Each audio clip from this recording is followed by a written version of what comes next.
Hi there, welcome to week 12 of your citizenship course. So, today we're going to start talking in a little bit more detail about how the government works. Specifically, today we're going to start talking about the three branches of government. So, with today's lesson and with the next two lessons, we are going to talk about how the federal government divides the huge workload that they have in order to keep the country running. So, for those of you who may not know, um, the power of the federal government here in the United States is divided among a lot of people. Going back to the American Revolution and when the colonists declared independence from Great Britain, always keep in mind that the biggest thing that the colonists were scared of was being under the rule of someone like the king again. So when they set up the government, they wanted to avoid giving too much power to one single person. They decided that the best way to do this was to split it among a lot of people. So today's lesson is going to kickstart that discussion. We'll find out how the government is divided, who does what, and how they make sure that nobody has too much power and how to stop someone who is acquiring too much power. So let's jump into today's questions. You'll notice there's going to be a lot more than there usually is. Let's find our questions. Just a heads up, I will probably be talking a lot more during these couple of lessons, these next lessons, because this is my favorite part of the course. So be prepared, but it's a good thing. You'll get more information. Okay, so these are our questions for today. We have 15. So I'm going to read through them and then we'll jump back into the reading, try to answer some of these. So number one, name one part or branch of the government. So today the answer to this question will be the branch that we're talking about today, which is the executive branch. Number two, who is in charge of the executive branch? So we will learn who is the top person at the executive branch and who they're in charge of. Number three, we elect a president for how many years? So we will talk about presidential terms, how many times they can be reelected, things like that. Number four, in what month do we vote for president? So this question is important for future citizens like yourselves because once you do become citizens, you'll have the right to vote. So it's important to know when that voting occurs so you can participate. Number five, what is the name of the President of the United States now? So this is probably one of the easiest questions out of all 100. This is a question that you probably don't need to study to know it. It's something that you learn probably from simply watching the news or from having conversations. Number six, what is the name of the Vice President of the United States now? Number seven, if the president can no longer serve, who becomes president? Number eight, if both the president and the vice president can no longer serve, who becomes president? So these two questions right here, 7 and 8, talk about the presidential line of succession. So I'll explain a little bit more as we get into that part. Number 9, who is the commander-in-chief of the military? So who is a person that is in charge of giving orders to all the branches of the military? Number 10, who signs bills to become laws? Number 11, who vetoes bills? Number 12, what does the president's cabinet do?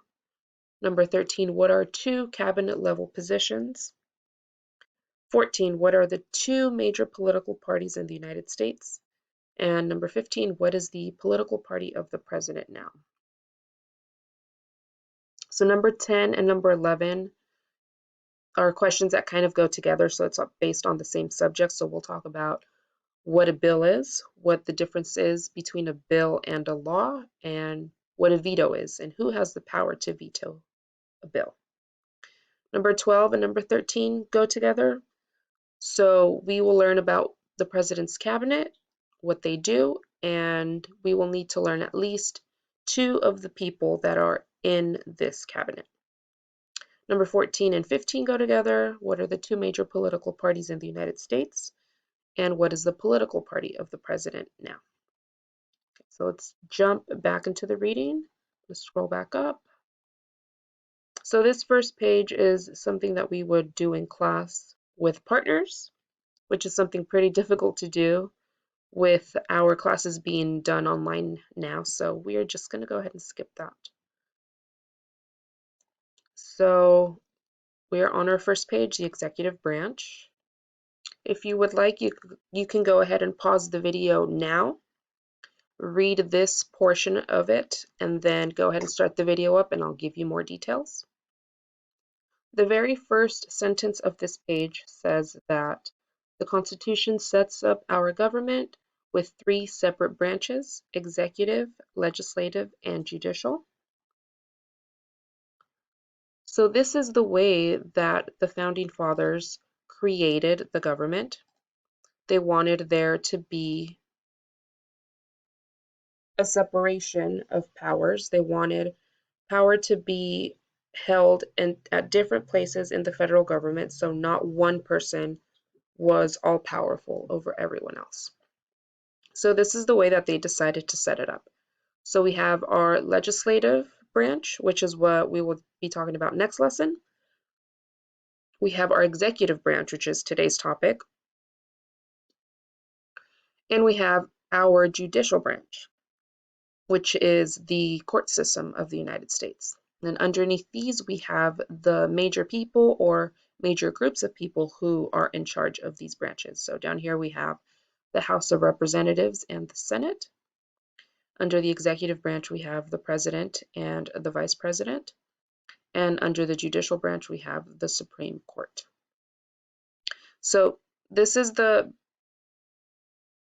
setup of the government, the federal government, in the most simple terms. It's divided into 3, and each branch has a group of people or a person that is in charge. So let's go back to our reading.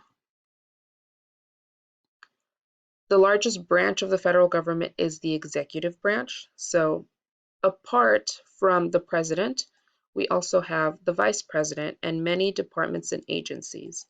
So if you're ever watching the news and you hear about the Secretary of the Energy Department or Secretary of Defense, all of those people that they mention, all of the people that work for them are part of the executive branch. So there's a lot of people that work in the executive branch. Let's come back to our paper.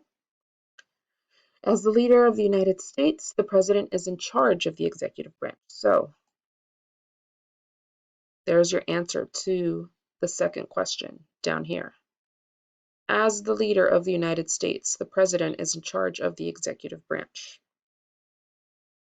The president has many duties. He is the commander-in-chief of the U.S. military. In this role, he gives orders to the armed forces. So the president is the commander-in-chief of the U.S. military. Another important responsibility is to sign bills to become laws or veto bills. So let's talk about that for a little bit.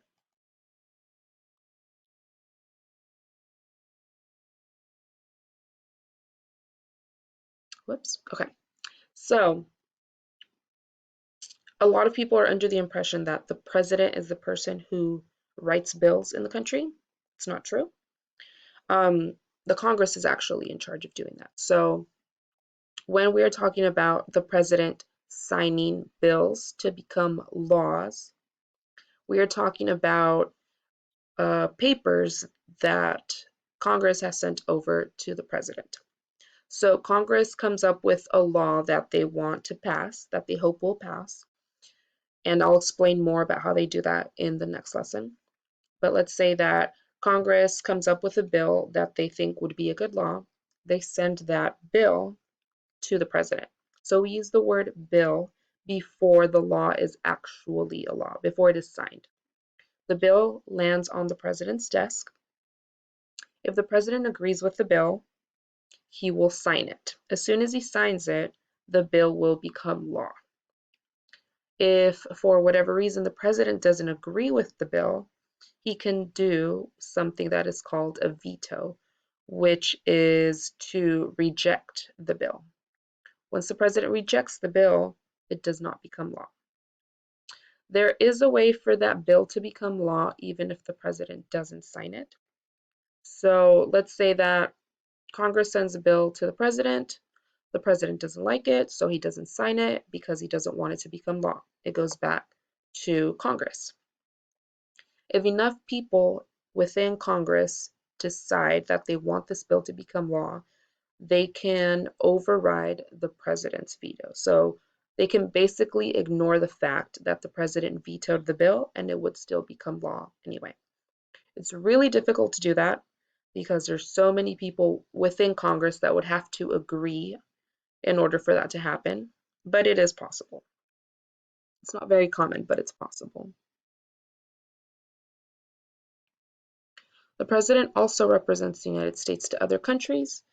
When there are important issues that involve other countries, the president meets with world leaders to discuss solutions. So in the United States, the president is the person that represents us to the rest of the world. So whenever we need to have discussions with other countries, the president is the person who is talking to the leaders of other countries. There's other countries who have multiple representatives. So the biggest example that I can think of is Great Britain. Great Britain has, as we know, the royal family. So they have Queen Elizabeth, they have Prince Charles, all that whole royal family that represents them.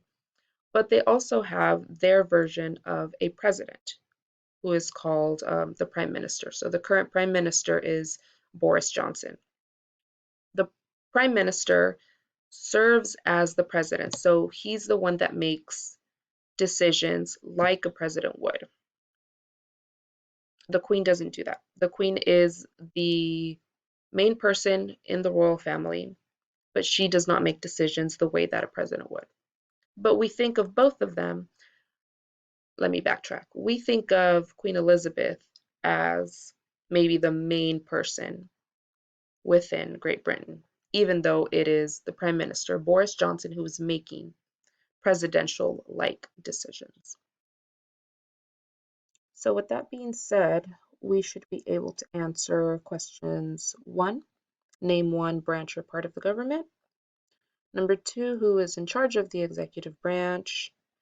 Number 3, what is the name of the president now?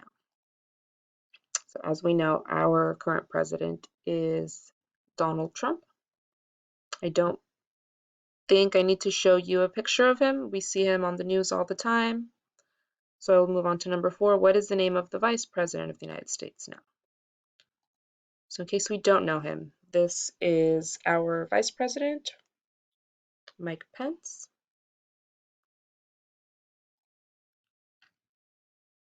Who is the commander-in-chief of the military? Who signs bills and who vetoes bills? So all of these answers we should be able to answer. All of these questions, sorry, we should be able to answer with this and with the information that I just gave you. Okay, for this next part, you're going to need to click on the next video.